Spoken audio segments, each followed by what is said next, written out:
From the News Channel 5 Network, this is OpenLine.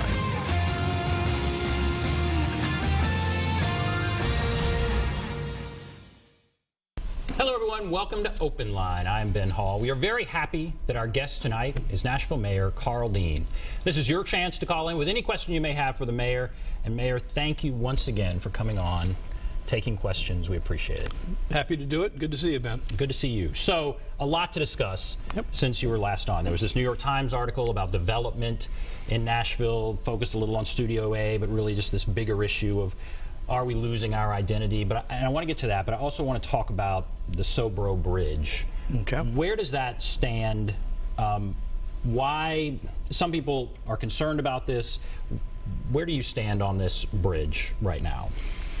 Well, I'm definitely a supporter of the bridge, and I think we're moving forward with the Gulch-Sobro Bridge. I mean, where this bridge would go is between the Gulch and the area south of Broadway, sort of near the new convention center. And the idea is that we just need it. We need to connect the dots of the city. We need to make sure that people who live in the Gulch, who are visiting the Gulch, can get over to the rest of downtown, and vice versa. That area has seen just incredible growth and development. And so we have brought this back up. It'll be on the council's agenda on October 7th, which I guess is next Tuesday, and then the third and final reading is now scheduled for the 21st. But the difference here is this had been up before, and then we pulled it when there were some questions raised about whether money would be better spent outside of the downtown area, and which is fine. But the way it's going to be paid for now, it will be financed essentially through projects and properties that are in the Gulch area. These are properties that have been built and received TIF financing and have paid back those loans and will be in a position over the next 7 to 8 years to pay back these bonds. So it's a great deal for the city, I think. I mean, it's something that we need to do. We're going to have to do it. It's never going to be cheaper than doing it now. It's going to spur further growth and development. It's going to make our city more walkable. It's going to make it more bikeable, and it's going to connect people. And we're going to do it without interfering with anything else going on in the city. And we've actually increased the amount of sidewalk work we're doing. We've done as much as anybody's ever done, and we're increasing it. I get it. It's an important issue. We've got years of not doing sidewalks to catch up with, and we're doing our best. So there's a picture of the proposed bridge. When it did come up last time, it didn't go over well. Many council members voiced concern about it for what you said, that it could be better spent on sidewalks. They think there's too much investment downtown. Do you feel comfortable that that will pass this time? Well, you never count your chicks till they hatch, I guess, whatever the saying is. But yeah, I mean, I think the support is, I think that it's one of these things that has been structured in such a way that the cost of this is being borne really by the people who are going to benefit most directly from it. The whole city is going to benefit from it, and our visitors will benefit from it. But the people who benefit most directly, the folks who live and work in the Gulch, through their projects, will be paying for it. And so those issues have been removed as far as I can tell. And I think from our discussions with council members, I think we're in good shape. It's one of these things, if you're serious about the city moving forward, if you're serious about expanding our tax base, we just need to do. And I think it's going to be, the picture showed, it's going to be very attractive. It's going to be something that'll be another thing that makes the city appealing. I think we're in pretty good shape. There's 7 buildings that have been identified, I guess, that are going to pay for this, approximately, and they're in the Gulch, as you said. Right. Does that mean they're going to be paying more? No. The Metro government will finance the cost of the bridge similarly to how we've done some other projects. In this case, we'll direct the increment property tax collected from the 7 residential and commercial developments in the Gulch to the city's debt service fund to pay off the cost of the bridge plus 1% interest. So there's actually more coming in, instead of those funds being returned to MDHA. This will allow the bridge to be paid for by the developments that most directly benefit from them, and this will occur in about 7 to 8 years. So it's a fast return on the money, too. There are 7 Gulch properties with existing TIF loans, that include Icon, the Gulch Crossing, Laurel's, Bohan Building, and others. And it's a sound way of doing it. So last thing on this, I mean, if the concern is that, all right, these are big buildings in the Gulch, right, and they are going to be paying for this bridge, would that money that they're paying for the bridge go into the general fund, and does it take away money, that could be used across the county or city? Well, I mean, in theory, I think you could say that we're going to take this money that's been generated by your project, your investment in this area by putting in infrastructure, and we're going to take it and use it for somebody else. We've never done that. It wouldn't be the right thing to do. And if you did do it, I think you would hear the folks who live over there say, you're abusing our trust. And that's the way I would regard it. And so, no, I don't think that's the case at all. This is money that out of fairness and out of way that's it's always been done, this is money that would be used for infrastructure projects in the Gulch area. And again, this is an infrastructure project. This is not building a building for anyone. This is not somebody's company. This is creating the type of infrastructure that cities need to exist, where point A is connected to point B, where you can walk, where you can bike, where you can have green space where there is none now. Those things add to cities' amenities, and we're doing this without using the general fund. We're doing this without burdening other projects around the city.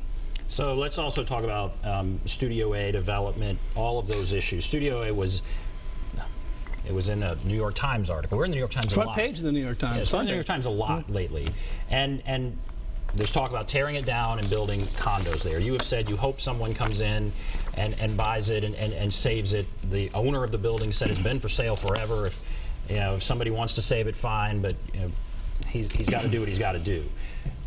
It speaks to the bigger issue, Printer's Alley, Studio A. How concerned are you about development? We're such a hot city right now. How concerned are you about development that is eating away at what some would say is our core and our history and our character? Well, I do believe that Nashville, during this period where we're doing exceptionally well, where we're, as Time magazine said, sort of the red hot city of the South, the it city, we have maintained our character. I mean, the situation with Studio A is this. I think there is a strong argument that if you looked at Studio A as a building, you look at the history of what happened there, the songs that were recorded there, the people who worked there, I think acoustically the studio is special. And we've already really decided, not we, the Country Music Hall of Fame, and Mike Kerb, who's a wonderful citizen of the city, decided that Studio B, which is right next door, was worth preserving and has been preserved and is now sort of part of the Hall of Fame. You can make a strong argument for Studio A to be preserved. I think that is a philanthropic, private sector endeavor that I would be supportive of, and if there's ways in which the city could be of help, bearing in mind our budget and things of that matter, that would be, we would. But again, I think it's the private sector that needs to step up. And whether that happens or not, I mean, I know there was a story today that we were just discussing before we came on that one has not appeared, but there's a lot of interest in this project, and we'll see. I don't want to get people's hopes up. I don't, the white knight is going to have to come in the form of several citizens, or it's going to have to come in the form of the private sector. But that may happen. What you have in different parts of the city, and you mentioned two areas. You've got Music Row, you've got what's downtown, Printer's Alley. I mean, part of the proposals for what may or may not happen on Printer's Alley, there are lots of ideas for buildings, and some happen and some don't. But some of that involves actually using those beautiful buildings on 4th Avenue that I've walked by for 30 years, and as I've worked downtown all that time, and preserving them and saving those buildings that are underutilized or not used at all right now. And the best way to save an historic building is to use it. And so some of those hotel projects, I think, would actually be great for our character, great for preservation. And I think that parts of the alley, I'm not interfering with anybody's private property rights, let the private sectors work out all what they want to do, but you arguably can make that area into a better place and a more compelling place, maybe like it was in the past. So I don't really see that as a big danger to anything. Music Row, Music Row's changing. Music Row was created not by the city, not by the government. It was created by the private sector. It was created by people who bought the property and people who rented the property and who brought the music industry there. We can't force people to stay there. And there's a lot of things happening there. It's been going on for well over more than the last couple of years. It's been going on for 20, 30 years, where you have universities moving in, you have different businesses moving in, you have music industry coming downtown, you have music industry going to Berry Hill, you have a lot of music industry still on Music Row, which I'd love to see continue to happen. But those are choices the private sector makes. And when there are buildings of historical significance, like Studio A, you hope somebody comes forward or a group does and does something, but you can't make that happen. You've been vocal. You do hope that happens. I do. The deadline was supposedly today, and yes, there's this article that was in the Nashville Business Journal that said no white knight, no one has come forward yet, as far as has been reported. Are you aware of anything going on that might save this building? I mean, do you have hope that it can be saved? Well, I'm an optimistic guy, and I just know there are lots of people who are interested in it and people who are discussing potential solutions. I don't have anything I could comment on or that I'm involved in. Like I say, it really is, I think, the private sector, philanthropy, city will be helpful if we can. And as mayor, when we talk about, our character, our city's character, do you find that as mayor at this time when our city is just booming, that you have to say no a lot to developers? I mean, are you seeing so much interest that you have to kind of pull things back, or how does that work, that give and take? Well, I don't think we're at a stage, I mean, it's been interesting. I've been mayor now for 7 years, and during my first term, unrelated to my election, we went through the deepest recession we've known since the Great Depression, when there was very little building, very little development taking place, and people wanted jobs. And we've worked to stimulate the economy. We've worked to make Nashville an attractive city to do development in, and it's occurring. But lots of things that people talk about like that are going to happen don't happen. I mean, I think there's going to be more hotels in downtown Nashville. We desperately need them. I'm hopeful that we'll have some big hotel projects kicking off in the next few months. But for every one that goes, there's 4 or 5 that are talked about that don't go. And so I think we have good laws that encourage people to be sound developers, and most of the development that is being talked about now, and I point to the Printers Alley project, seems fairly well thought through, and that it would be a good thing for the city. I think the project that we've heard a lot about, the Westin Hotel potentially, and the roundabout by the convention center, over 400 rooms, that would be a great project.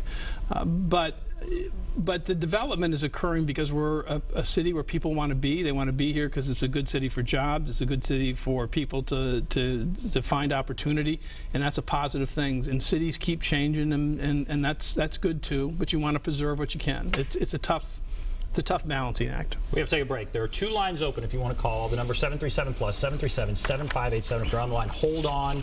We'll start taking calls when we come back.